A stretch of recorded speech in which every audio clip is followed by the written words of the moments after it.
ಪದಾರ್ಥಗಳ ಬಗ್ಗೆ ವಿಶೇಷವಾಗಿ ತಿಳಿಸ್ತಾ ರುಚಿಗಳ ಬಗ್ಗೆ ಅನೇಕ ಮಾತುಗಳು ಹೇಳಿದರು. ಆ ಬ್ರಹ್ಮದೇವರ ಶರೀರ ಎಂಥದ್ದು, ಒಂದು ವಿಚಿತ್ರವಾದಂತಹ ಶರೀರ. ಎಲ್ಲರ ಶರೀರಗಳನ್ನ ಸಂಸಾರದಲ್ಲಿ ಇದ್ದವರ ಶರೀರ ಹೇಗೆ ಅಂದರೆ ಪ್ರಕೃತಿ ನಿರ್ಮಿತ ಜಡ ಶರೀರ ಇದೆಲ್ಲ. ಇನ್ನ ಯಾರು ಮೋಕ್ಷಕ್ಕೆ ಹೋಗಿಲ್ಲ, ಇನ್ನ ಯಾರು ಸಂಸಾರದಲ್ಲಿದ್ದಾರೆ, ಯಾರಿಗೆ ಸ್ಥೂಲ ಶರೀರವಿದೆ, ಆ ಸ್ಥೂಲ ಶರೀರ ಪ್ರಕೃತಿಯಿಂದ ನಿರ್ಮಿತವಾದದ್ದು. ಪ್ರಕೃತಿ ಅಂತಂದ್ರೆ ಆ ಪ್ರಕೃತಿಯಿಂದ ಹುಟ್ಟಿದ 3 ಗುಣಗಳು, ಸತ್ವ ರಜಸ್ಸು ತಮಸ್ಸು. ಈ 3 ಗುಣಗಳಿಂದ ಈ ದೇಹ ತಯಾರಾಗಿರ್ತದೆ. ಅದರಲ್ಲಿ ಸತ್ವಗುಣ ಹೆಚ್ಚಿದ್ರೆ ಸಾತ್ವಿಕರು, ಒಳ್ಳೆ ಕೆಲಸ ಮಾಡುವವರು. ರಜೋಗುಣ ಹೆಚ್ಚಿದ್ರೆ ಅವರು ನಿತ್ಯ ಸಂಸಾರಿಗಳು, ತಮೋಗುಣ ಹೆಚ್ಚಿದ್ರೆ ತಾಮಸರು. ಹೀಗೆ ಎಲ್ಲರಲ್ಲಿ ಪ್ರಕೃತಿ ನಿರ್ಮಿತ ಅಂತಂದ್ರೆ 3 ಗುಣಗಳು ಇದ್ದೇ ಇರ್ತವೆ. ಅಂದ್ರೆ ಯಾವುದು ಜಾಸ್ತಿ ಇದ್ರೆ ಅದರ ಕೆಲಸ ಜಾಸ್ತಿ ಆಗ್ತದೆ. ಹಾಗೆ ಬ್ರಹ್ಮದೇವರು ಎಂಥವರಪ್ಪ, ಸಾಧಾರಣವಾಗಿ 3 ವಿಧ ಜನರು, ಜೀವರು ಅಂತ ಕೇಳಿವಿ. ಸಾತ್ವಿಕ ರಾಜಸ ತಾಮಸ ಅಂತ. ಸಾತ್ವಿಕರು ಮುಕ್ತಿಯೋಗ್ಯರು, ರಾಜಸರು ನಿತ್ಯ ಸಂಸಾರಿಗಳು. ಆ ರಾಜಸರಲ್ಲಿ 3 ರೀತಿ ಅಂತ ತಿಳ್ಕೊಂಡಿವಿ. ಆ ರಾಜಸರಲ್ಲಿ ಆ ರಾಜಸ ಸಾತ್ವಿಕರು, ರಾಜಸರು, ರಾಜಸ ತಾಮಸರು ಅಂತ. ಅದರಲ್ಲಿ ರಾಜಸ ಸಾತ್ವಿಕರು ಕೂಡ ಮುಕ್ತಿಯೋಗ್ಯರೇ. ಇನ್ನು ರಾಜಸರೇನಿದ್ದಾರಲ್ಲ ಅವರು ನಿತ್ಯ ಸಂಸಾರಿಗಳು. ರಾಜಸ ತಾಮಸರು ಅವರು ತಮೋಯೋಗ್ಯಗಳು ಅಂತ ಎಷ್ಟು ತಿಳ್ಕೊಂಡಿವಿ. ಅಂದ್ರೆ ರಾಜಸ ಸಾತ್ವಿಕರಿಂದ ಮುಕ್ತಿಯೋಗ್ಯರು ಪ್ರಾರಂಭವಾಗ್ತಾರೆ. ಮೇಲಿನ ಸಾತ್ವಿಕರು, ಆ ಸಾತ್ವಿಕರಲ್ಲಿ ಕೂಡ 3 ವಿಧ ಅಂತ ತಿಳ್ಕೊಂಡಿವಿ. ಸಾತ್ವಿಕರು, ಸಾತ್ವಿಕ ರಾಜಸರು, ಸಾತ್ವಿಕ ತಾಮಸರು ಅಂತ 3 ರೀತಿ. ಎಲ್ಲರೂ ಮುಕ್ತಿಯೋಗ್ಯರೇ. ಅದರಲ್ಲಿ ಇನ್ನು ಮನುಷ್ಯೋತ್ತಮರೆಂದು ಪ್ರಾರಂಭ ಮಾಡಿಕೊಂಡಾಗ, ಮನುಷ್ಯೋತ್ತಮರು ಆ ರಾಜಸ ಸಾತ್ವಿಕರು ಅವರು ಮನುಷ್ಯೋತ್ತಮರು. ಅವರ ಮೇಲಿನವರು ಋಷಿಗಳು, ಆಮೇಲಕ್ಕೆ ಪಿತೃಗಳು, ಆಮೇಲಕ್ಕೆ ಆಜಾನಜ ದೇವತೆಗಳು, ಮತ್ತೆ ಕರ್ಮಜ ದೇವತೆಗಳು. ಹೀಗೆ ಸಾತ್ವಿಕರು ಆ ದೇವತೆಗಳಲ್ಲಿ ಉತ್ತಮರು. ಆ ಸಾತ್ವಿಕರಲ್ಲಿ ಮತ್ತು ಇನ್ನೂ ಸಾತ್ವಿಕರಾದರೆ ಸಾತ್ವಿಕರು ಅವರು ಆ ತತ್ವಾಭಿಮಾನಿ ದೇವತೆಗಳು. ಸಾತ್ವಿಕರು ಎಲ್ಲಿ ರುದ್ರದೇವರ ತನಕ. ಅವರಿಗಿಂತಲೂ ಇನ್ನ ಸಾತ್ವಿಕರು ಬ್ರಹ್ಮದೇವರು. ಸಾತ್ವಿಕರು ಬ್ರಹ್ಮದೇವರು ಎಲ್ಲರಿಗಿಂತಲೂ ಸಾತ್ವಿಕರನ್ನಾರು. ಅದನ್ನ ಹೇಳ್ತಾರೆ. ಸತ್ವ ಮಹಾ ಸುಸೂಕ್ಷ್ಮಕ ಸತ್ವಾತ್ಮಕ ಕಳೇವರ. ಬ್ರಹ್ಮದೇವರ ಶರೀರ ಎಂಥದ್ದು ಅಂತಂದ್ರೆ ಆ ರೀತಿಯಾಗಿ ಸತ್ವ ಮಹಾಸತ್ವ, ಸೂಕ್ಷ್ಮ ಸತ್ವ, ಅತ್ಯಂತ ಸೂಕ್ಷ್ಮವಾದ ಸತ್ವ ಶರೀರ ಉಳ್ಳವರು. ಅಂದ್ರೆ ಅವರಲ್ಲಿ ರಾಜಸ ತಾಮಸ ಗುಣಗಳು ಬಹಳ ಕಡಿಮೆ, ನೆಗ್ಲಿಜಿಬಲ್ ಅಂತ ಹೇಳಬಹುದು. ರಾಜಸ ತಾಮಸ ಗುಣಗಳು ಕೂಡ ಇರ್ತವೆ, ಆದರೆ ಅದು ಇನ್ಆಕ್ಟಿವ್ ಆಗಿರ್ತವೆ, ಕೆಲಸ ಮಾಡೋದಿಲ್ಲ. ನಮ್ಮಲ್ಲಿ ಕೂಡ ಸಾತ್ವಿಕ ರಾಜಸ ತಾಮಸ 3 ಗುಣಗಳು ಇರ್ತವೆ, ಆದ್ರೆ ನಮ್ಮಲ್ಲಿ ಸಾತ್ವಿಕ ಗುಣ ಇನ್ಆಕ್ಟಿವ್, ರಾಜಸ ತಾಮಸ ಗುಣಗಳೇ ಆಕ್ಟಿವ್ ಆಗಿರುತ್ತೆ ನಮ್ಮಲ್ಲಿ. ಬ್ರಹ್ಮದೇವರಲ್ಲಿ ವಿರುದ್ಧ ಅನ್ನೋದು, ರಾಜಸ ತಾಮಸ ಗುಣಗಳು ಇನ್ಆಕ್ಟಿವ್ ಆಗಿರುತ್ತವೆ, ಯಾವಾಗಲೂ ಸಾತ್ವಿಕ ಗುಣ ಆಕ್ಟಿವ್ ಆಗಿರುತ್ತದೆ. ಸದಾ ಅವರು ಸಾತ್ವಿಕ ಕೆಲಸವನ್ನೇ ಮಾಡ್ತಾರೆ ಹೊರತು ಎಂದಿಗೂ ಆ ರಾಜಸ ತಾಮಸ ಗುಣಗಳು ಅವರಲ್ಲಿ ಕೆಲಸ ಮಾಡೋದೇ ಇಲ್ಲ. ಹೇಳ್ತಾರೆ ಸತ್ವ ಮಹಾ ಸುಸೂಕ್ಷ್ಮಕ ಸತ್ವಾತ್ಮಕ ಕಳೇವರ. ಹಂಗ 4 ಸತ್ವಗಳು, ಅಷ್ಟು ಸತ್ವ ಕಳೇವರ ಅಂದ್ರೆ ಅಷ್ಟು ದೇಹ ಇದ್ದವರು ಯಾರು? ಸತ್ಯಲೋಕಾಧಿಪ ನೆನಿಪ. ಲೋಕಾಧಿಪ ನೆನಿಪಗೆ, ಆ ಸತ್ಯಲೋಕಾಧಿಪ ಎನಿಸುವಂತಹ ಬ್ರಹ್ಮದೇವರಿಗೆ ಅತ್ಯಲ್ಪವು 2 ಗುಣ. 2 ಗುಣ ಏನವಲ್ಲ, ರಾಜಸ ತಾಮಸ ಗುಣಗಳು ಅವು ಅತ್ಯಲ್ಪ, ಬಹಳ ಸ್ವಲ್ಪ ಇರ್ತವ. ಇದ್ರೂ ಅವು ಕೂಡ ಕೆಲಸ ಮಾಡೋದಿಲ್ಲ. ಹಾಗೆ ಇನ್ನ ವಿಚಿತ್ರ, ಅವ್ರ ಶರೀರ ಎಂಥದ್ದಪ್ಪ ಅಂತಂದ್ರೆ ಮುಕ್ತಿಯೋಗ್ಯವಿದಲ್ಲ, ಅಜಾಂಡೋತ್ಪತ್ತಿ ಕಾರಣವಲ್ಲ. ಈಗ ಶರೀರ ಇದ್ರೆ ಅವರು ಸಂಸಾರದಲ್ಲಿರಬೇಕು, ಪ್ರಾಕೃತ ಶರೀರ ಇಲ್ಲ ಅಂದ್ರೆ ಮೋಕ್ಷಕ್ಕೆ ಹೋಗ್ಬೇಕು. ಈ ಬ್ರಹ್ಮದೇವರದು ಹಂಗಲ್ಲ ಹಿಂಗಲ್ಲ ಮಾತು. ಅಂದ್ರೆ ಅವರು ಈ ಸಂಸಾರದಲ್ಲಿ ಇದ್ದಾರೇನೋ, ಸಂಸಾರದಲ್ಲಿದ್ರೆ ಸಾತ್ವಿಕ ರಾಜಸ ತಾಮಸಗಳನ್ನು ಕೆಲಸ ಮಾಡಬೇಕು. ಆದರೆ ಸಂಸಾರದಲ್ಲಿ ಇದ್ದಾರೆ ಅಂತ ಒಂದು ಮಾತು ಹೊರತು ರಾಜಸ ತಾಮಸ ಗುಣಗಳು ಕೆಲಸನೇ ಮಾಡೋದಿಲ್ಲ ಬ್ರಹ್ಮದೇವರಿಗೆ. ಸೊ ಅವರ ಶರೀರ ಸಂಸಾರದಲ್ಲಿ ಇದ್ರೂ ಕೂಡ ಅದು ಸಂಸಾರದಲ್ಲಿ ಇದ್ದಷ್ಟು ಲೆಕ್ಕನೇ ಅಲ್ಲ. ಒಂದು ಹೋಗಲಿ ಅವರು ಮೋಕ್ಷಕ್ಕೆ ಹೋಗ್ಯಾರ, ಹಂಗ ಮೋಕ್ಷಕ್ಕೂ ಹೋಗಲಾರರು. ಯಾಕೆ? ಇನ್ನೂ ಪಂಚಭೌತಿಕ ಶರೀರ, ಅದ ಪ್ರಾಕೃತಿಕ ಶರೀರ ಇನ್ನೂ ಇದೆ. 100 ವರ್ಷ ಆದ್ಮೇಲಕ್ಕೆ ಮೋಕ್ಷಕ್ಕೆ ಹೋಗೋದು. ಹೀಗಾಗಿ ಆಚೆಗೆ ಮೋಕ್ಷಕ್ಕೂ ಹೋಗಲಿಕ್ಕೆ ಈ ಶರೀರ ಅದಾದ ಕಾರಣ ಮೋಕ್ಷಕ್ಕೂ ಹೋಗಲಾರರು. ಪೂರ್ಣ ಸಂಸಾರದಲ್ಲಿದ್ದಾರಣ ಅಂತಂದ್ರೇನ ಈ ಕಡೆ ಎಲ್ಲರಂತೆ ರಾಜಸ ತಾಮಸ ಗುಣಗಳು ಕೆಲಸನೂ ಮಾಡೋದಿಲ್ಲ ಅವರಿಗೆ. ಅಷ್ಟು ವಿಚಿತ್ರವಾದ ಶರೀರ. ಮುಕ್ತಿಯೋಗ್ಯವಿದಲ್ಲ. ಬ್ರಹ್ಮದೇವರ ಶರೀರ ಮುಕ್ತಿಯೋಗ್ಯ ಅಲ್ಲ. ಅಂದ್ರೆ ಮುಕ್ತಿಗೆ ಹೋಗಲಿಕ್ಕೆ ಯೋಗ್ಯವಾದ ಶರೀರವಲ್ಲ ಇದು. ಮುಕ್ತಿಗೆ ಹೋಗಬೇಕು ಅಂದ್ರೆ ಈ ಶರೀರ ಬಿಟ್ಟೇ ಹೋಗಬೇಕು. ಏನಪ್ಪಾ ಏನೂ ಇಲ್ಲಲ್ಲ, ಹಂಗಾದ್ರೆ ಇವರಿಗೆ ಯಾವ ದೋಷ ಇಲ್ಲ, ಹೋಗಿ ಮೋಕ್ಷದಲ್ಲಿ ಕೊಡ್ಬೋದಲ್ಲ?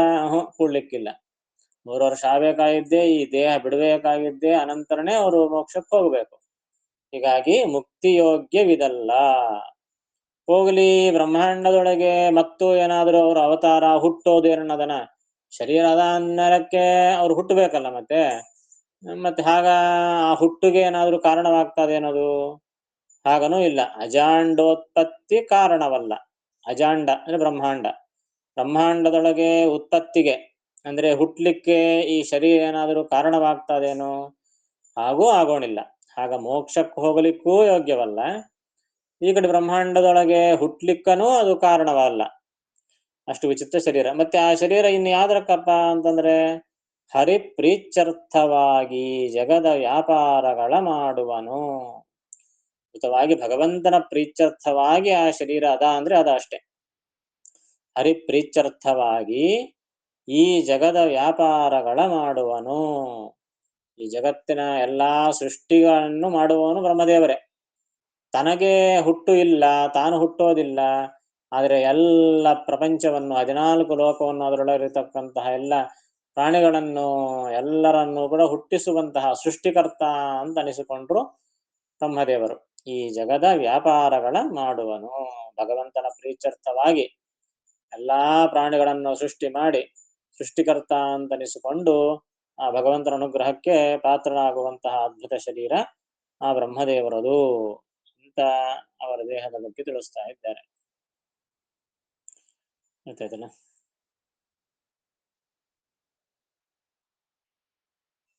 ಬರ್ಕೊಂಡು ಸತ್ವ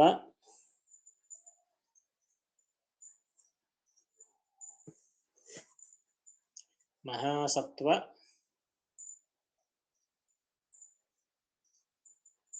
ಸೂಕ್ಷ್ಮ ತತ್ವವೆಂಬ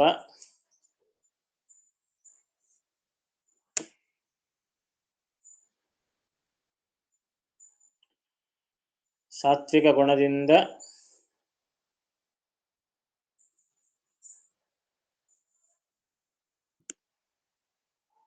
ಕೂಡಿದ ದೇಹವು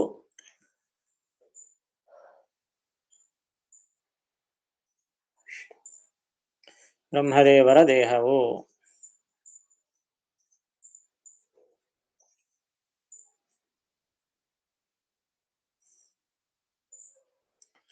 ರಾಜಸ ತಾಮಸ ಗುಣಗಳು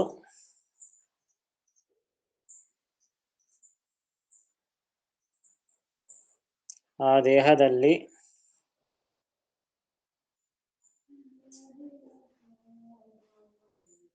ಅತ್ಯಲ್ಪ ಇರುತ್ತವೆ.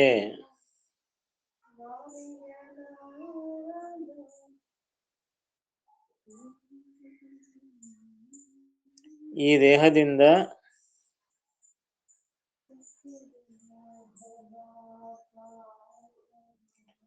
ಇವರು ಮುಕ್ತಿಗೆ ಹೋಗಲಿಕ್ಕಿಲ್ಲ.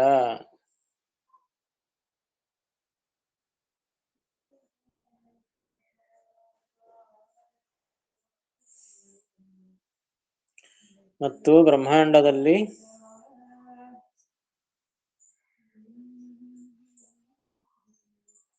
ಹುಟ್ಟುವಂತಿಲ್ಲ.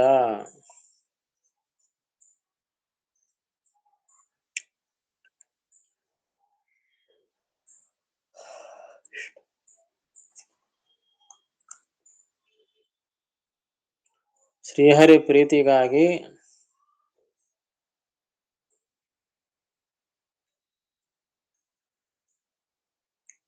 ಬ್ರಹ್ಮದೇವರು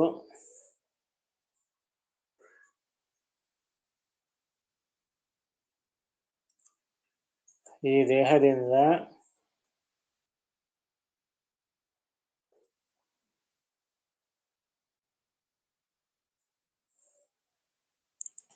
ಜಗತ್ತಿನ ವ್ಯಾಪಾರಗಳನ್ನು ಮಾಡುತ್ತಾರೆ.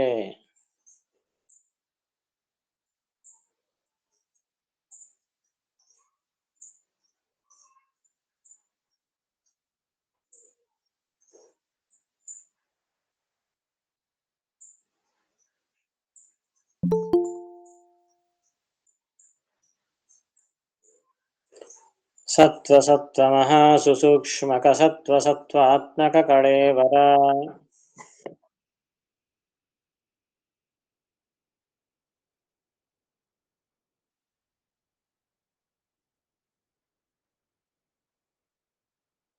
ಸತ್ಯಲೋಕಾಧಿಪನೆ ನಿಪಗಚ್ಚಲ್ಪವೆರಡು ಗುಣ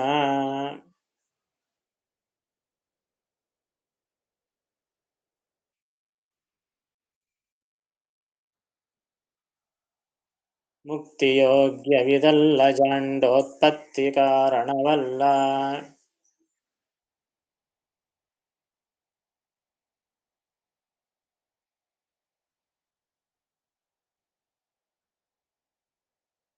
ಹರಿಪ್ರೀತ್ಯರ್ಥವಾಗಿ ಜಗದ ವ್ಯಾಪಾರಗಳ ಮಾಡುವನು.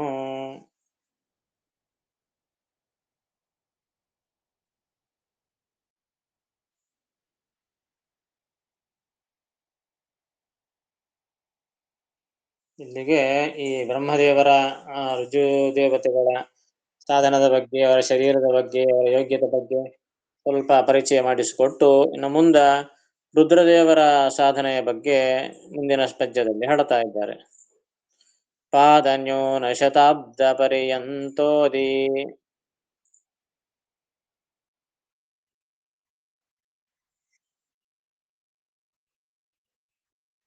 ಉಗ್ರತಪಾಹ್ವಯದಿ ಲವಣೋದಧಿಯೊಳಗೆ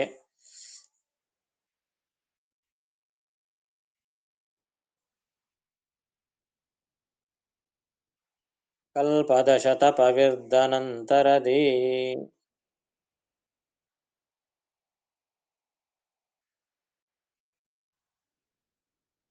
ಸಾಧಿಸಿದ ಮಹದೇವ ಪದವಾರೈದು ನವಕಲ್ಪಾವಸಾನಕ್ಕೆ.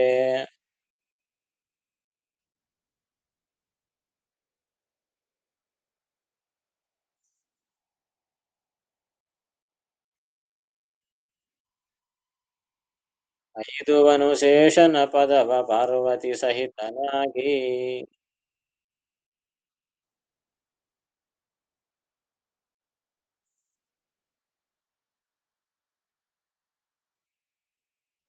ಹಿಂದೆ ಮಂಗಳಾಚರಣ ಸಂಧಿಯಲ್ಲಿ ಅವರ ಸಾಧನೆಗಳ ಬಗ್ಗೆ ಸ್ವಲ್ಪ ತಿಳಿಸಿದರು. ಕೃತ್ಯವಾಸನೆ ಹಿಂದೆ ನೀ 40 ಕಲ್ಪ ಸಮೀರಣಲಿ ಶಿಷ್ಯತ್ವ ವಹಿಸಿ ಅಖಿಳಾಗಮರ್ಥಗಳೋದಿ ಜಲಧಿಯಳು 10 ಕಲ್ಪ ತಪವಗೈದು ಅಂತ ಅಲ್ಲಿ ಹೇಳಿದ್ರು. ಅದನ್ನೇ ಮತ್ತಷ್ಟು ವಿವರವಾಗಿ ಇಲ್ಲಿ ತಿಳಿಸ್ತಾ ಇದ್ದಾರೆ. ಪಾದನ್ಯೂನ ಶತಾಬ್ದ ಪರ್ಯಂತ ಓದಿ ಉಗ್ರತಪಾಹ್ವಯದಿ ಲವಣೋದಧಿಯೊಳಗೆ ಕಲ್ಪದಶ ತಪವಿದ್ದು ಅನಂತರದಿ ಸಾಧಿಸಿದ ಮಹದೇವ ಪದವ 6 ನವ ಕಲ್ಪಾವಸಾನಕ್ಕೆ. ರುದ್ರದೇವರ ಸಾಧನೆ ಅದು ಎಷ್ಟು ವಿಚಿತ್ರ ಅಂತ ಹೇಳ್ತಾರೆ. ಈಗೇನು ನಾವು ಬ್ರಹ್ಮದೇವರ ಬಗ್ಗೆ ಏನ್ ತಿಳ್ಕೊಂಡಿದ್ವಿ? ಈಗಿನ ಬ್ರಹ್ಮದೇವರಿಗೆ 100 ಜನ್ಮದ ಹಿಂದೆ ಅಪರೋಕ್ಷ ಜ್ಞಾನವಾಯಿತು ಅಂತ ತಿಳ್ಕೊಂಡಿವಿ. ಅಂದ್ರೆ ಇನ್ನ 100 ಜನ್ಮಗಳ ಪ್ರಾರಬ್ಧ ಕರ್ಮ. 99ನೇ ಜನ್ಮ ವಾಯುದೇವರದು, 100ನೇ ಜನ್ಮ ಬ್ರಹ್ಮದೇವರದು. ಒಂದೊಂದು ಜನ್ಮದಲ್ಲೂ 100 ವರ್ಷ. ಹಂಗ ಬ್ರಹ್ಮದೇವರು 100 ವರ್ಷ, ಹಿಂದೆ ವಾಯುದೇವರು 100 ವರ್ಷ ಇದ್ರು, ಅದರ ಹಿಂದೆ 100 ವರ್ಷ. ಹಂಗ 100 ಜನ್ಮಗಳ ಹಿಂದೆ ಒಂದೊಂದು ಜನ್ಮದಲ್ಲೇ 100 ವರ್ಷ. ಅಂತಹ ಜನ್ಮಗಳು 100 ಜನ್ಮಗಳು. ಅಷ್ಟು ಪ್ರಾರಬ್ಧ ಕರ್ಮ ಆ ಬ್ರಹ್ಮದೇವರಿಗೆ. ಪ್ರಾರಬ್ಧ ಕರ್ಮ ಅಂದ್ರೆ ಸುಖ ಪ್ರಾರಬ್ಧ ಅಂತಾನೆ ಇಲ್ಲ, ಮತ್ತೆ ಅಲ್ಲಿ ದುಃಖ ಅಜ್ಞಾನ ಯಾವ ದೋಷವಿಲ್ಲ ಅವರಿಗೆ. ಸಾಧನ ಮಾಡಿ ಮತ್ತಿಷ್ಟು ಮೋಕ್ಷದಲ್ಲಿ ಆನಂದ ಅಭಿವೃದ್ಧಿಯನ್ನು ಹೊಂದಲಿಕ್ಕೆ ಈ 100 ಜನ್ಮಗಳು ಉಪಯೋಗವಾಗ್ತದೆ ಅವರಿಗೆ. ಹಾಗೆ 100 ಜನ್ಮಗಳು, 99ನೇದು ವಾಯುದೇವರ ಜನ್ಮ, 100ನೇ ಜನ್ಮ ಬ್ರಹ್ಮದೇವರು. ಅನಂತರ ಇಲ್ಲಿ ಬ್ರಹ್ಮದೇವರು 100 ವರ್ಷಗಳಾದ ಮೇಲಕ್ಕೆ ಮೋಕ್ಷಕ್ಕೆ ಹೋಗ್ತಾರೆ. ಇದಿಷ್ಟು ವಿಚಾರ ರುಜುಗಳ ಬಗ್ಗೆ ತಿಳ್ಕೊಂಡಿದ್ದಾಯಿತು.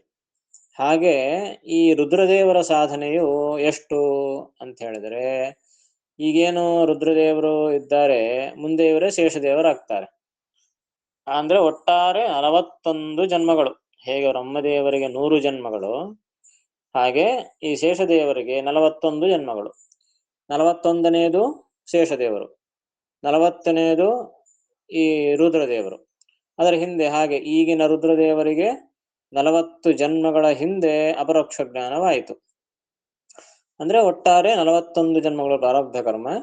40ನೇ ಜನ್ಮ ರುದ್ರದೇವರು, 41ನೇ ಜನ್ಮ ಶೇಷದೇವರು ಆಗಿ ಅವರು ಮೋಕ್ಷಕ್ಕೆ ಹೋಗ್ತಾರೆ. ಇಷ್ಟೆಲ್ಲ ಈ ಅಪರೋಕ್ಷ ಜ್ಞಾನ ಪಡ್ಲಿಕ್ಕೆ ಅವರು ಸಾಧನ ಏನ್ ಮಾಡಿದ್ರಪ್ಪ ಅಂದ್ರೆ ಅದಕ್ಕೆ ಹೇಳ್ತಾರೆ, ಅದ್ರ ಹಿಂದಿನ ಜನ್ಮದಲ್ಲಿ ಅಂದ್ರೆ ಏನು ಅಪರೋಕ್ಷ ಜ್ಞಾನ ಆಗಕ್ಕಿಂತಲೂ ಪೂರ್ವದಲ್ಲಿ, ಅಂದ್ರೆ ಈಗಿನ ರುದ್ರದೇವರಿಗೆ 40 ಜನ್ಮಗಳ ಹಿಂದೆ ಅಪರೋಕ್ಷ ಜ್ಞಾನವಾಯ್ತಲ್ಲ.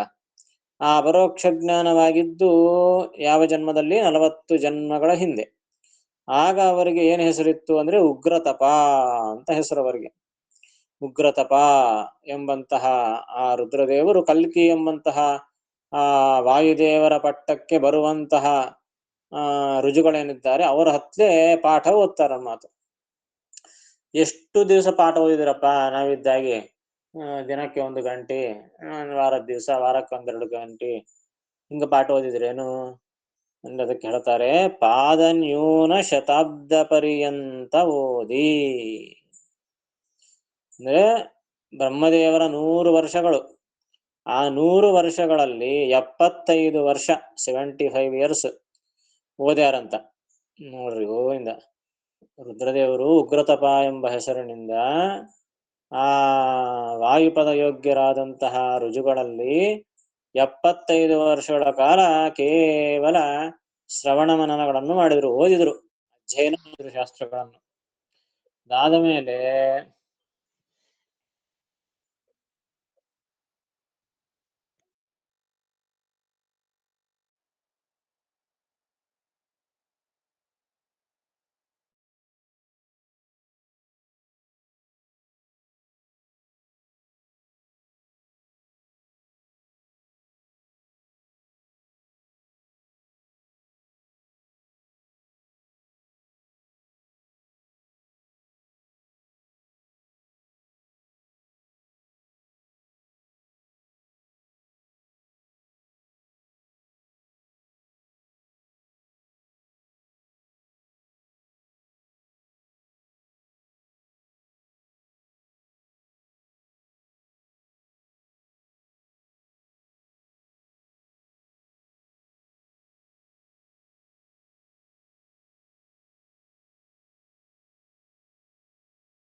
ಹೀಗಾಗಿ ಏನಾಯ್ತು, ಆ ಉಗ್ರ ತಪಸ್ಸೆಂಬಂತಹ ರುದ್ರದೇವರು ಆ ವಾಯುಪದ ಯೋಗ್ಯರಾದ ರುಜುಗಳಲ್ಲಿ ಎಷ್ಟು ವರ್ಷ ಓದಿದ್ರು? ಬ್ರಹ್ಮಮಾನದ ಪರ್ಯಂತ 75 ವರ್ಷಗಳ ಕಾಲ ಓದಿದ್ರು. ಓದಿ ಇನ್ನ 25 ವರ್ಷಗಳಿತ್ತಲ್ಲ, ಅವಾಗೇನ್ ಮಾಡಿದ್ರು? ಏನ್ ಆಟ ಆಡ್ಕೊಂತ ಕೂತ್ರೇನು? ಅಂದ್ರೆ ಇಲ್ಲ, ಆವಾಗೆ ಉಪಾಸನ ಮಾಡಿದ್ರು, ಅಂದ್ರೆ ಧ್ಯಾನಾದಿಗಳನ್ನು ಮಾಡ್ತಾರನ್ನೋದು. ಹೀಗೆ 75 ವರ್ಷಗಳ ಕಾಲ ಶ್ರವಣ, 25 ವರ್ಷಗಳ ಕಾಲ ಉಪಾಸನೆ ಮಾಡಿದ್ರು. ಮಾಡಿ ಅಷ್ಟಲ್ಲದೆ ಇನ್ನು 10 ಕಲ್ಪಗಳು, ಇಲ್ಲಿ 10 ಕಲ್ಪಗಳು ಅಂದ್ರೆ ಏನು? ದಿನಕಲ್ಪಗಳು. ಬ್ರಹ್ಮದೇವರ ದಿನ ಪ್ರಕಾರ 10 ದಿವಸಗಳು. 10 ದಿವಸ ಪರ್ಯಂತ ಅವರು ಸಮುದ್ರದಲ್ಲಿ ಕೂತು ತಪಸ್ಸು ಮಾಡಿದ್ರು. ಲವಣೋದಕದಲ್ಲಿ ಕೂತು ತಪಸ್ಸು ಮಾಡಿದ್ರು. ಅಪರೋಕ್ಷ ಜ್ಞಾನ ಆಗೋ ಪೂರ್ವದ ಜನ್ಮದಲ್ಲಿ ಅಂದ್ರೆ ಈಗಿನ ರುದ್ರದೇವರು 40 ಜನ್ಮಗಳ ಹಿಂದೆ ಏನು ಅಪರೋಕ್ಷ ಜ್ಞಾನ ಪಡೆದರಲ್ಲ, ಆ ಜನ್ಮದಲ್ಲಿ, ಆ ಜನ್ಮಕ್ಕೂ 100 ವರ್ಷಗಳು, ಬ್ರಹ್ಮದೇವರು 100 ವರ್ಷಗಳು. ಆ 100 ವರ್ಷದಲ್ಲಿ 75 ವರ್ಷಗಳ ಕಾಲ ಶ್ರವಣ, 25 ವರ್ಷಗಳ ಕಾಲ ಉಪಾಸನ, 10 ದಿವಸಗಳ ಪರ್ಯಂತ ಸಮುದ್ರದಲ್ಲಿ ಕೂತು ಲವಣೋದಕದಲ್ಲಿ ತಪಸ್ಸು, ಇಷ್ಟು ಮಾಡಿ ಅವರು ಅಪರೋಕ್ಷ ಜ್ಞಾನ ಪಡೆದು ಆಮೇಲೆ 40ನೇ ಜನ್ಮದಲ್ಲಿ ರುದ್ರಪಟ್ಟವನ್ನು ಪಡಿತಾರೆ. ಇವರೇ ಮುಂದ ಶೇಷ ಪಟ್ಟವನ್ನು ಪಡೆದು ಮೋಕ್ಷಕ್ಕೆ ಹೋಗ್ತಾರೆ. ಇದು ರುದ್ರದೇವರ ಸಾಧನೆ. ಅದನ್ನ ಈ ಪದ್ಯದಲ್ಲಿ ಹೇಳ್ತಾ ಇದ್ದಾರೆ. ಪಾದ ನ್ಯೂನ ಶತಾಬ್ದ ಪರ್ಯಂತ ಓದಿ. ಎಷ್ಟು ಓದಿ? ಪಾದ ನ್ಯೂನ ಶತಾಬ್ದ. ಶತಾಬ್ದ ಅಂತಂದ್ರೆ 100 ವರ್ಷ. ಪಾದ ನ್ಯೂನ, ಪಾದ ಅಂತಂದ್ರೆ 1/4, 1/4ನೇ ಭಾಗ ಅಂತ ಅರ್ಥ. ಅಂದ್ರೆ 100 ವರ್ಷಗಳನ್ನು 4 ಭಾಗ ಮಾಡಿದ್ರೆ ಒಂದೊಂದೆಷ್ಟಾಯ್ತು? 25, 25, 25, 25. ಸೊ 25 ವರ್ಷಕ್ಕೆ ಒಂದು ಪಾದ ಅಂತ ಕರೀತಾರೆ. 1/4. ಪಾದ ಅಂದ್ರೆ 1/4 ಅಂತ ಅರ್ಥ. ಕಾಲು ಭಾಗ ಅಂತಂತೀವಲ್ಲ, ಕಾಲು ಅಂತಂತೀವಲ್ಲ, ಕಾಲುನೇ ಪಾದ ಆಯ್ತು. ಸೊ 4 ಪಾದಗಳು, 100 ವರ್ಷಕ್ಕೆ 4 ಪಾದಗಳು, ಒಂದೊಂದು 25 ವರ್ಷ. ಅದರಲ್ಲಿ ಪಾದ ನ್ಯೂನ ಅಂದ್ರೆ ಒಂದು ಪಾದ ನ್ಯೂನ ಅಂದ್ರೆ ಒಂದು 25 ವರ್ಷ ಕಡಿಮೆ. ಎಲ್ಲಿ? ಯಾದಕ್ಕ? ಶತಾಬ್ದಕ್ಕೆ. 100 ವರ್ಷದಲ್ಲಿ 25 ವರ್ಷ ತೆಗೆದು ಬಿಟ್ರೆ ಎಷ್ಟು? 75 ವರ್ಷ. ಅಷ್ಟು ಕಾಲ ಓದಿದ್ದಾರೆ ಅಂತ ಅರ್ಥ. ಪಾದ ನ್ಯೂನ, ನ್ಯೂನ ಅಂದ್ರೆ ಕಮ್ಮಿ, ಪಾದ ನ್ಯೂನ ಅಂದ್ರೆ 25 ಕಡಿಮೆ. 25 ಕಡಿಮೆ 100 ವರ್ಷ ಅಂದ್ರೆ 75 ವರ್ಷ ಅಂತ ಅರ್ಥ. ಅಷ್ಟು ಪರ್ಯಂತ ಓದಿ, 75 ವರ್ಷಗಳ ಕಾಲ ಓದಿ, ಇನ್ನ 25 ವರ್ಷಗಳ ಕಾಲ ಉಪಾಸನೆ ಮಾಡಿದ್ರು. ಅದನ್ನು ಇಲ್ಲಿ ಹೇಳಲಿಲ್ಲ, ಬೇರೆ ಗ್ರಂಥದಲ್ಲಿ ಶ್ರೀಮದಾಚಾರ್ಯರು ಅನುವ್ಯಾಖ್ಯಾನ ತಿಳಿಸಿದ್ದಾರೆ. ಅದನ್ನ ನಾವು ಇಟ್ಕೊಳ್ಬೇಕಿಲ್ಲಿ.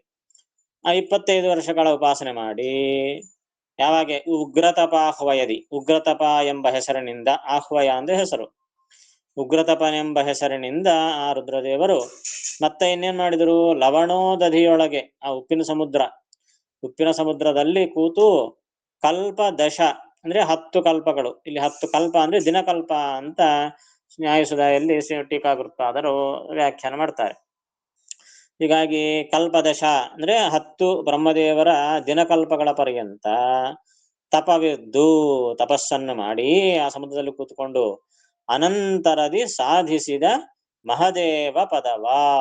ಆಮೇಲಕ್ಕೆ ಅವರು ಮಹದೇವ ಪದವನ್ನು, ರುದ್ರದೇವರ ಪದವಿಯನ್ನು ಪಡೆದರು. ಯಾವಾಗ? 6 ನವ ಕಲ್ಪಾವಸಾನಕ್ಕೆ. 6 ಅಂದ್ರೆ 6 30, 6 30, 30 ಪ್ಲಸ್ ನವ, ನವ ಅಂದ್ರೆ 9, 39 ಕಲ್ಪಾವಸಾನಕ್ಕೆ.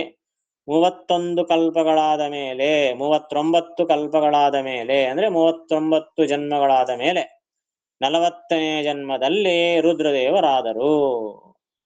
ಆ ರುದ್ರದೇವರಾದ ಮೇಲೆ 5ವನು ಶೇಷನ ಪದವ ಪಾರ್ವತಿ ಸಹಿತನಾಗಿ, ಪಾರ್ವತೀ ದೇವಿಯಿಂದ ಕೂಡಿಕೊಂಡೆ ಮತ್ತು ಮುಂದೆ ಅವರು ಏನಾಗ್ತಾರೆ? 5ವನು ಶೇಷನ ಪದವ, ಶೇಷದೇವರ ಪಟ್ಟವನ್ನು ಇದೇ ರುದ್ರದೇವರು ಪಡಿತಾರೆ.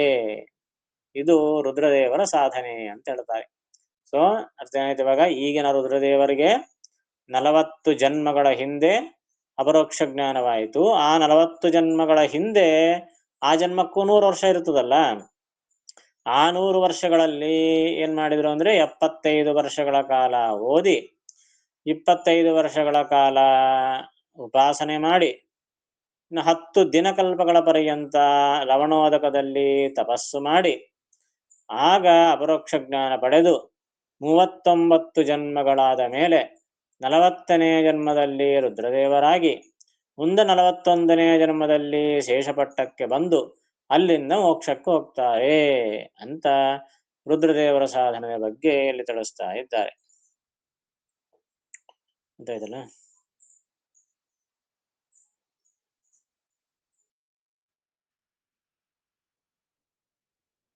ದಿನಗಳು, ಬ್ರಹ್ಮದೇವರ ದಿನಗಳು, ಬ್ರಹ್ಮದೇವರ ದಿನಗಳ ಪ್ರಕಾರವಾಗಿ 10 ದಿನಗಳು ಅಂತ ಅರ್ಥ.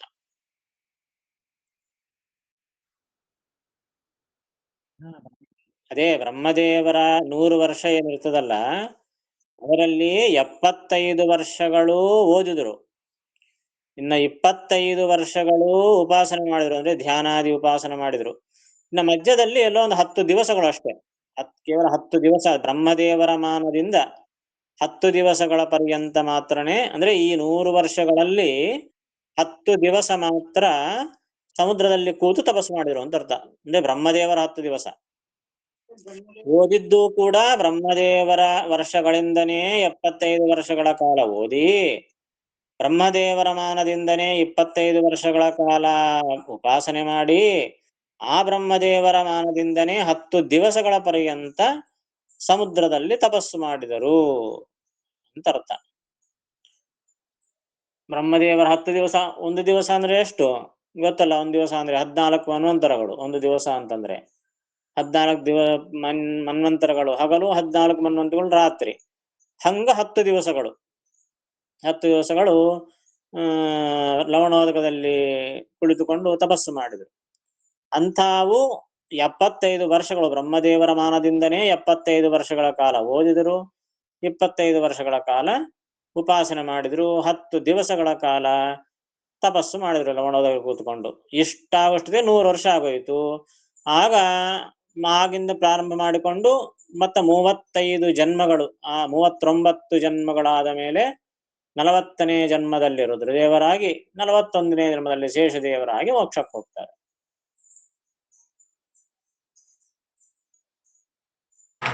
ಅಂದ್ರೆ 40 ಪೂರ್ತಿ ಆಗ್ತದಲ್ಲ ಚರ, ಆದ್ಮೇಲೆ 41ನೇ ಜನ್ಮಕ್ಕೆ ಶೇಷ ಪದವಿ ಅಂತಾರ. ಹಂಗಂದ್ರೆ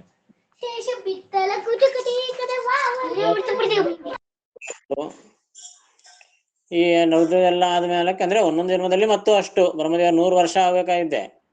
ಬ್ರಹ್ಮದೇವರು 100 ವರ್ಷ ಎಷ್ಟಿರ್ತಾರೋ ಅಷ್ಟು ರುದ್ರದೇವರು ಇರ್ತಾರೆ. ಆಗ 40ನೇ ಜನ್ಮ ಎಲ್ಲ ರುದ್ರದೇವರ ಆದ್ಮೇಲಕ್ಕೆ ಕಂಪ್ಲೀಟ್ ಆದ್ಮೇಲೆ 41ನೇ ಜನ್ಮದಲ್ಲಿ ಇದೇ ರುದ್ರದೇವರೇ ಪ್ರಳಯ ಎಲ್ಲ ಆದ್ಮೇಲಕ್ಕೆ ಬ್ರಹ್ಮದೇವರು ಹೊಟ್ಟು ಹೋಗ್ಬಿಡ್ತಾರ. ಮತ್ತೆ ಹುಟ್ಟುವ ಕಾಲಕ್ಕೆ ಅವರೇ ಶೇಷದೇವರ ಹುಡ್ತಾರ. ಹಂಗ ಈಗ ರುದ್ರದೇವರು ಈ 100 ವರ್ಷಗಳಾದ ಮೇಲೆ ಬ್ರಹ್ಮದೇವರ ಜೊತೆಗೆ ಭಗವಂತನ ಹೊಟ್ಟೆಯಲ್ಲಿ ಹೋಗಿ ಸೇರ್ಕೊಂಡ್ಬಿಡ್ತಾರೆ. ಮತ್ತು ಮುಂದಿನ ಸೃಷ್ಟಿಯಲ್ಲಿ ಹುಟ್ಟುವ ಕಾಲಕ್ಕೆ ಶೇಷದೇವರಾಗಿ ಹುಡ್ತಾರ. ಈ ರುದ್ರದೇವರೇ ಶೇಷದೇವರಾಗಿ ಹುಡ್ತಾರೆ. ಅಲ್ಲಿ ಮತ್ತು 100 ವರ್ಷಗಳು ಬ್ರಹ್ಮದೇವರು 100 ವರ್ಷಗಳು ಆದ ಮೇಲೆ ಮತ್ತು ಮಹಾಪ್ರಳಯ ಏನ್ ಬರ್ತಲ್ಲ, ಆಗ ಅವರು ಮೋಕ್ಷಕ್ಕೆ ಹೋಗ್ತಾರೆ.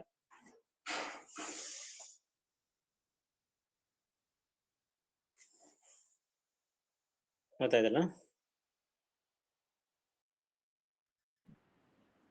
ಇನ್ನೇನ ಸಂಶಯ ಅದನ?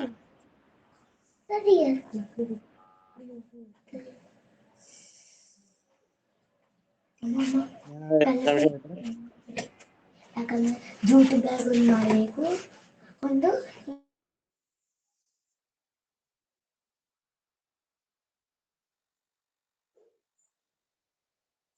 ಅರ್ಥ ಆಯ್ತಲ್ಲ? ಈ ತಪಸ್ಸು, ಈ ರಮಣದಲ್ಲಿ ತಪಸ್ಸು ಮಾಡಿದ್ದು ಎಷ್ಟು ದಿವಸ ಅಂತಂದ್ರೆ 10 ದಿವಸಗಳ ಕಾಲ. ಬ್ರಹ್ಮದೇವರ ಮಾನದಿಂದಲೇ 10 ದಿವಸಗಳ ಕಾಲ ಅಂತ ಅರ್ಥ. ಬರ್ಕಳ್ರಿ. 75 ವರ್ಷಗಳ ಕಾಲ ಬ್ರಹ್ಮದೇವರ ಮಾನದಿಂದ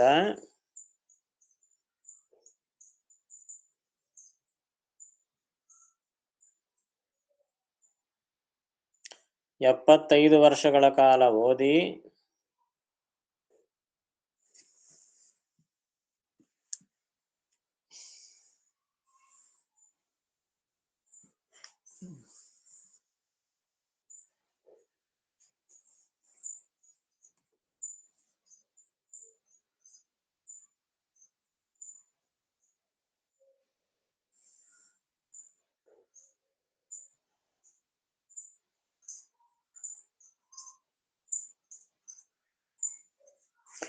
ಬ್ರಾಕೆಟ್ನಾಗ 25 ವರ್ಷಗಳ ಕಾಲ ಉಪಾಸನೆ ಮಾಡಿ ಅಂತ ಬರ್ಕೊಳ್ರಿ ಬ್ರಾಕೆಟ್ನಾಗ. ಯಾಕಂದ್ರೆ ಈ ಪದ್ಯದಲ್ಲಿ ಅದು ಇಲ್ಲ. ಅಂದ್ರೆ ನಿಮಗೆ ಆ 100 ವರ್ಷ ಕಂಪ್ಲೀಟ್ ಹೆಂಗಾಗ್ತದ ಅಂತ ಡೌಟ್ ಬರ್ತದ, ಆದ ಕಾರಣ ಅದು ಬ್ರಾಕೆಟ್ನಾಗ ಬರ್ಕೊಂಡಿರ್ರಿ. 25 ವರ್ಷಗಳ ಕಾಲ ಉಪಾಸನೆ ಮಾಡಿ ಅಂತ.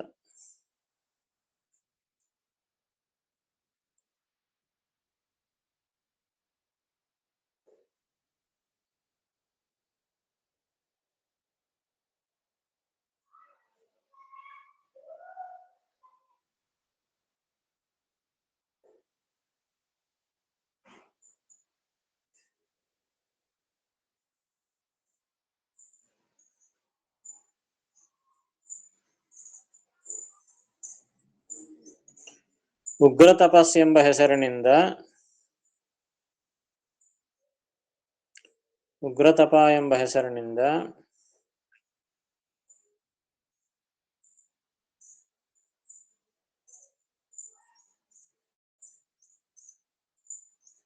ಲವಣ ಸಮುದ್ರದಲ್ಲಿ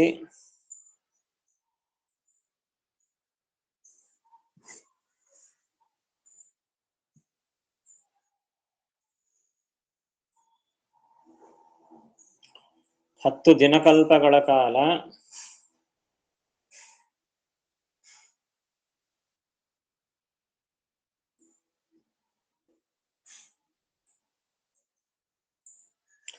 ತಪಸ್ಸು ಮಾಡಿ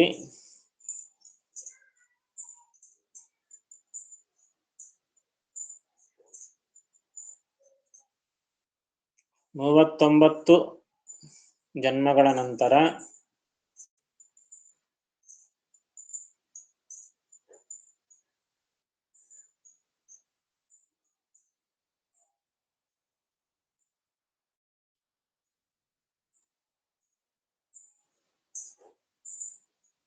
ರುದ್ರ ಪದವಿಯನ್ನು ಪಡೆದು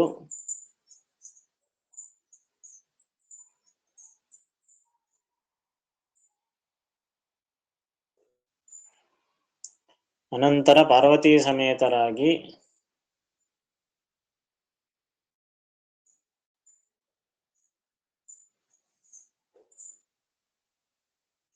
ಶೇಷದೇವರ ಪದವಿಯನ್ನು ಹೊಂದುತ್ತಾರೆ.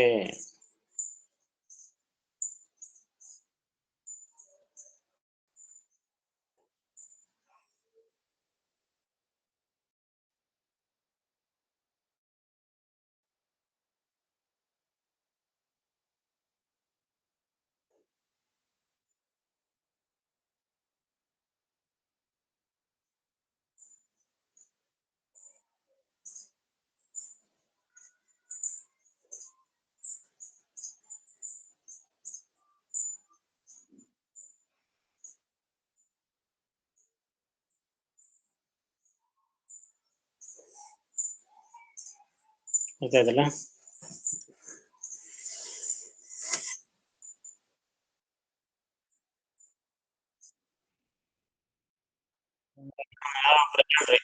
ದೇವರ ಸಾಧನೆ ಅಂದ್ರೆ ಏನ್ ಹೇಳ್ತೀರಿ ಹೇಳ್ರಿ?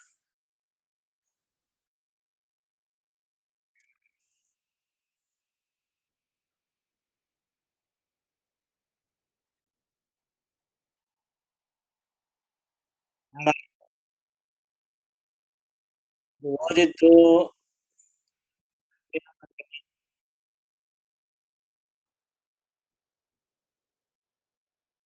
ಯಾವ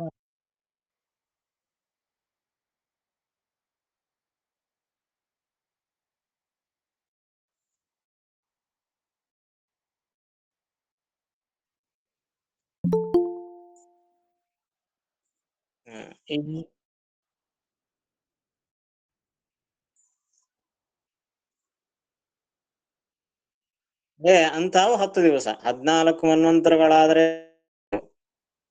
ಮತ್ತ ಅಂತದ್ದೇ ರಾತ್ರಿ ಹಂಗ 10 ದಿವಸ ಅಂತಾವು 10 ದಿವಸ. ಅರ್ಥ ಆಯ್ತಲ್ಲ?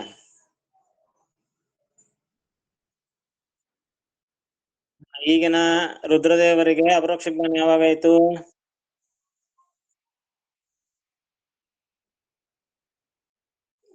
40 ಜನ್ಮಗಳ ಈ ತಪಸ್ಸು ಮಾಡಿದ್ದು ಓದಿದ್ದು ಯಾವಾಗ, ಯಾವ ಜನ್ಮದಲ್ಲಿ?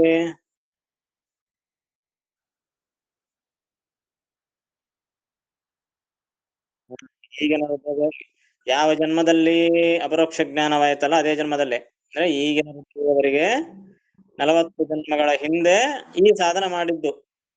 ಆ 40 ಜನ್ಮಗಳ ಹಿಂದೆ ಏನ್ ಜನ್ಮ ಉಗ್ರ ತಪಸ್ ಅಂತ ಏನು ಹೆಸರು ಇರ್ತದಲ್ಲ, ಆವಾಗ ಕೂಡ ಅವರಿಗೆ 100 ವರ್ಷ ಆಯುಷ್ಯ ಇರ್ತದಲ್ಲ.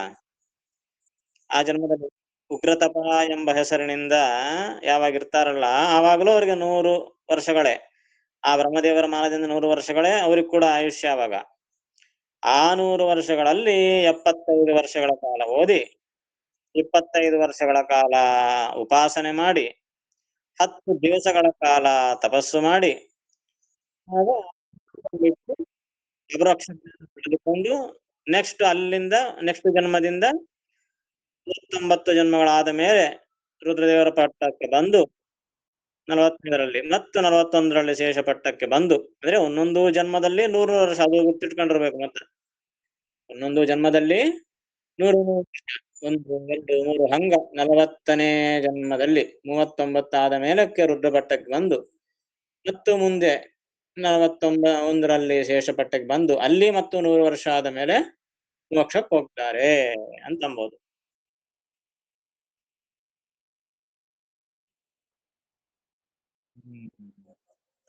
ನೋಡ್ರಿ, ಅದು ಎಷ್ಟು ಸಾಧನ ಅವ್ರದ್ದು ನೆನೆಸ್ಕೊಂಡ್ರೇನೆ ನಮಗೆ ಆಶ್ಚರ್ಯ ಆಗ್ತದೆ ಮಾತು. ರುದ್ರದೇವರದು ಬ್ರಹ್ಮದೇವರ ಸಾಧನೆಗಳು ನೋಡಿದಾಗ ಅಷ್ಟು ಮಹಾದೇವತೆಗಳು ಹೆಂಗಾದ್ರು ಅವರ ಯೋಗ್ಯತೆ ಏನು ಅಂತಂಬೋದು ನಮ್ಮ ಊಹೆಗೂ ನಿಲುಕೋದಿಲ್ಲ ನನ್ನ ಮಾತು.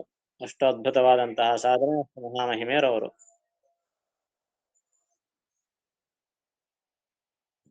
ಪಾದನ್ಯೋ ನ ಶತಾಬ್ದ ಪರ್ಯಂತೋ ದಿವ್ರತಪಾಹ್ವಯದಿ.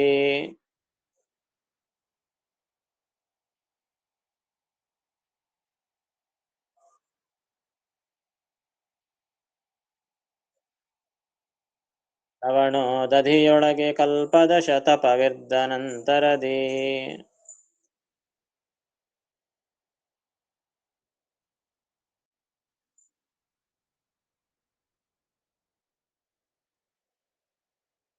ಸಾಧಿಸಿದ ಮಹದೇವ ಪದವಾರೈದು ನವಕಲ್ಪಾವಸಾನಕ್ಕೆ.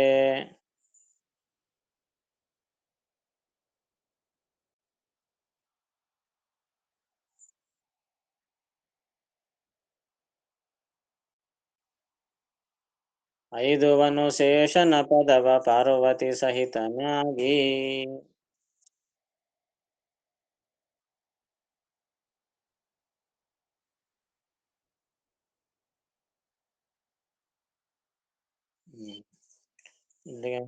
ಇಲ್ಲಿ ಅಂತ ತಿಳಿಸಿ ಮುಂದ ಇಂದ್ರದೇವರದು, ಸೂರ್ಯದೇವರದು, ಅವರವ್ರದ್ದು ಸಾಧನೆ ಏನು ಎಷ್ಟು ಅಂತಂಬೋದು ಮುಂದೆ ತಿಳಿಸ್ತಾರೆ. ಅದನ್ನ ಮುಂದಿನ ಕ್ಲಾಸ್ದಲ್ಲಿ ನೋಡೋಣಂತೆ. ಮುಂದ ಇನ್ನು ಆರಾಧನೆ ಬರ್ತದ ಕಾರಣ ಮುಂದಿನ ವಾರ ವಾರಕ್ಕೆ ಮತ್ತು ಮುಂದೆ ಆರಾಧನೆ ಅಂದ್ರೆ ಮತ್ತೆ ಉತ್ಸವ. ಉತ್ಸವ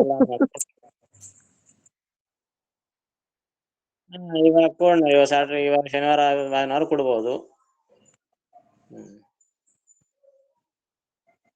ಜಯ ನಮಃ ಶ್ರೀಕೃಷ್ಣ. ನಮಸ್ಕಾರ ಆಚಾರ್ಯ. ನಮಸ್ಕಾರ ಆಚಾರ್ಯ. ಜಯ ನಮಃ.